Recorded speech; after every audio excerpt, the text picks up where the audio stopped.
Tangible objects are used to enhance immersion in virtual environments.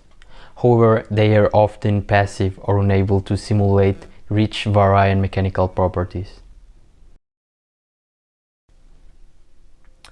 I'm Steven Villa and I'm presenting a work which combines simple passive tangible objects and wearable haptics for improving the display of varying stiffness, friction, and shape sensations when using tangible objects in VR. We run 3 human subject experiments evaluating each one of these properties. In the first one, we evaluated whether it is possible to decrease the perceived stiffness of tangibles by providing timely additional cutaneous pressure. We asked participants to use a wearable cutaneous device on their finger middle phalanx and interact with a tangible piston. We used a device composed of 2 motors and a belt that can apply variable pressure and skin stretch sensations.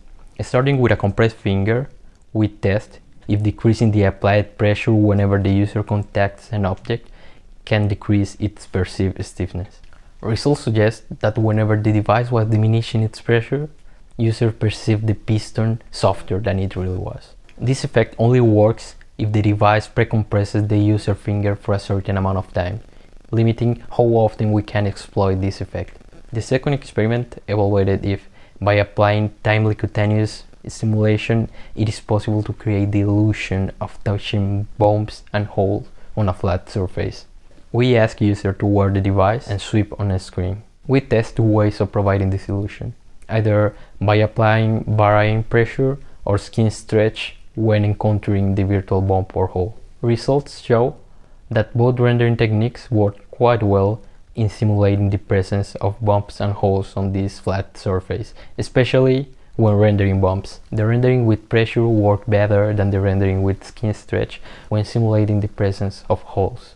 Finally, in the third experiment, by applying timely skin stretch simulation, we studied whether it is possible to make a tangible object feel more or less slippery than it really is. We ask users to sweep on the screen while wearing the cutaneous device. Results show a recognition rate above the chance level. However, its performance is lower than the registered on the previous experiment. Finally, we demonstrate these techniques in a VR use case, using the wearable device to alter the perception of stiffness and shape of a tangible object. The user has to palpate the abdomen of a virtual patient and locate a virtual kyst simulated by a bump and a tender zone simulated by a softer zone.